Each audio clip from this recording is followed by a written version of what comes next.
बाढ़ और राहत बचाव कार्य की कहानी। यदि आप मेरी चैनल में नए हो तो मेरी चैनल को सब्सक्राइब करें, शेयर करें और लाइक करें।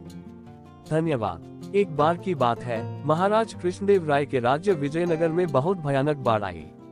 इस बाढ़ में राज्य के कई गांव डूब गए। इस वजह से राज्य का काफी नुकसान हुआ। इस प्राकृतिक आपदा के बारे में जब महाराज कृष्णदेव राय को पता चला तो उन्होंने एक मंत्री को फौरन बाढ़ से पीड़ित लोगों की मदद करने का आदेश दिया और कहा, बाढ़ से हुए नुकसान को पूरा करने के लिए जितने भी धन की जरूरत हो वह उसे शाही खजाने से निकलवा ले, मगर जल्द से जल्द सभी पीड़ितों की सहायता की जाए। साथ ही कृष्णदेव ने मंत्री से बाढ़ की वजह से टूटे पुल, सड़क और लोगों के घरों की मरम्मत कराने को भी कहा। महाराज का आदेश पाकर मंत्री ने शाही खजाने से ढेर सारा धन निकाला और लंबे समय के लिए गायब हो गया। काफी समय तक मंत्री के दिखाई न देने पर महाराज और अन्य दरबारियों को लगा कि मंत्री बाढ़ पीड़ितों की मदद करने में जुटा होगा, इस वजह से वह इतने दिन से दिखाई नहीं दिया। मगर तेनालीराम को मंत्री का लंबे समय तक गायब होना हजम नहीं हुआ। इसलिए तेनालीराम ने मंत्री के गायब होने की असल हकीकत जानने का मन बनाया। इसके बाद से तेनालीराम रोज की तरह दिन में दरबार पहुंचता और रात को राज्य में शामिल सभी गांवों में घूमकर किए गए राहत कार्य का मुआयना करता। कुछ हफ्तों के बाद एक दिन मंत्री जी दरबार में हाजिर हुए और गांव में किए गए अपने काम को महाराज कृष्णदेव के सामने बड़ा चढ़ाकर बताने लगे। ये सब सुनकर महाराज और दरबार में मौजूद अन्य मंत्री बहुत खुश हुए। सभी ने मंत्री के काम की काफी प्रशंसा की।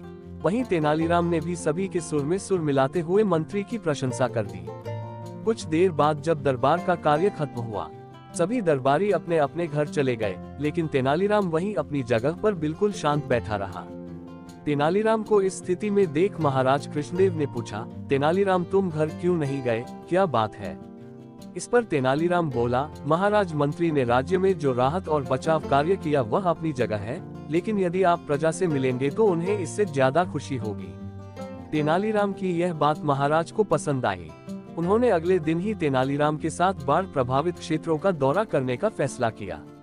अगले दिन सुबह होते ही महाराज और तेनालीराम बाढ़ प्रभावित क्षेत्रों का दौरा करने के लिए तैयार हो गए। दोनों ने अपने अपने घोड़े की सवारी की और आगे बढ़ने लगे। कुछ दूरी पर महाराज रुक गए और चौंक कर तेनालीराम से पूछा, ये शाही बाग में लगे सुंदर पेड़ और फलदार वृक्ष कहाँ गए?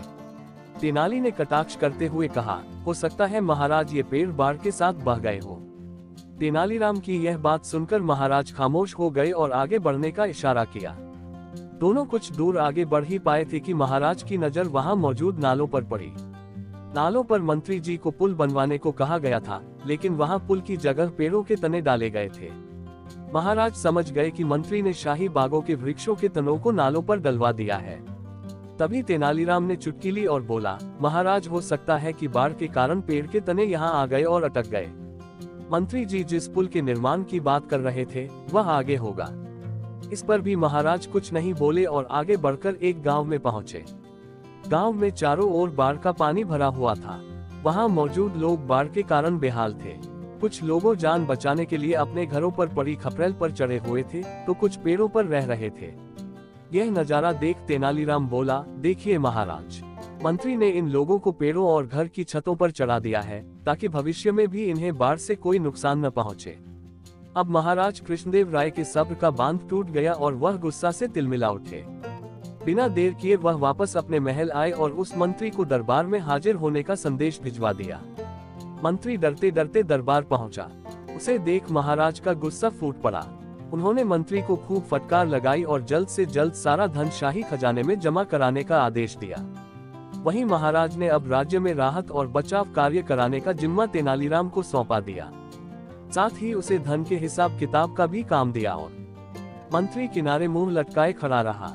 कहानी से सीख। इस कहानी से हमें ये सीख मिलती है कि जब कोई आप पर भरोसा करके कोई बड़ी जिम्मेदारी दे तो आप पूरी ईमानदारी और निष्ठा से उस काम को करें ताकि उसका विश्वास आप पर हमेशा बना रहे। पूरी कहानी सुनने के लिए धन्यवाद।